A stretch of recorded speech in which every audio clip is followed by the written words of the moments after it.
വിശുദ്ധ യോഹന്നാൻ എഴുതിയ സുവിശേഷം അധ്യായം 3 വാക്യങ്ങൾ 31 മുതൽ 36 വരെ.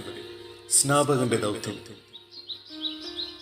ഉന്നതത്തിൽ നിന്ന് വരുന്നവൻ എല്ലാവർക്കും ഉപരിയാണ്. ഭൂമിയിൽ നിന്നുള്ളവൻ ഭൂമിയുടേതാണ്. അവൻ ഭൗമിക കാര്യങ്ങൾ സംസാരിക്കുകയും ചെയ്യുന്നു. സ്വർഗത്തിൽ നിന്ന് വരുന്നവൻ എല്ലാവർക്കും ഉപരിയാണ്. അവൻ കാണുകയും കേൾക്കുകയും ചെയ്തതിനെപ്പറ്റി സാക്ഷ്യപ്പെടുത്തുന്നു. എങ്കിലും അവന്റെ സാക്ഷ്യം ആരും സ്വീകരിക്കുന്നില്ല. അവന്റെ സാക്ഷ്യം സ്വീകരിക്കുന്നവൻ ദൈവം സത്യവാനാണ് എന്നതിനെ മുദ്ര വയ്ക്കുന്നു. ദൈവം അയച്ചവൻ ദൈവത്തിന്റെ വാക്കുകൾ സംസാരിക്കുന്നു. ദൈവം അളന്നല്ല ആത്മാവിനെ കൊടുക്കുന്നത്. പിതാവ് പുത്രനെ സ്നേഹിക്കുന്നു.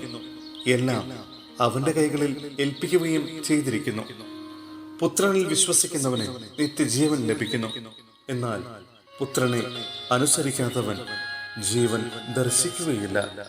ദൈവകോപം അവന്റെ മേലുണ്ട്. സഹോദരരെ, വിശുദ്ധ യോഹന്നാൻ ശ്ലീഹ എഴുതിയ 1-ാം ലേഖനം അധ്യായം 4 വാക്യങ്ങൾ 1 മുതൽ 6 വരെ.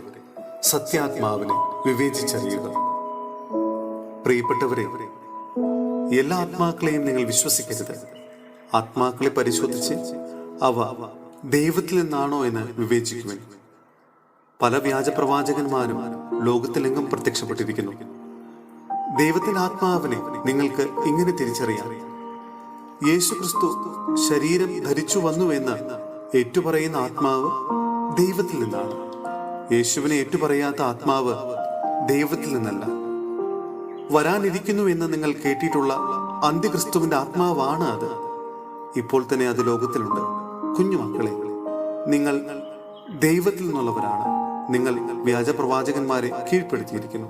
എന്തെന്നാൽ നിങ്ങളുടെ ഉള്ളിലുള്ളവൻ ലോകത്തിലുള്ളവനേക്കാൾ വലിയവനാണ്.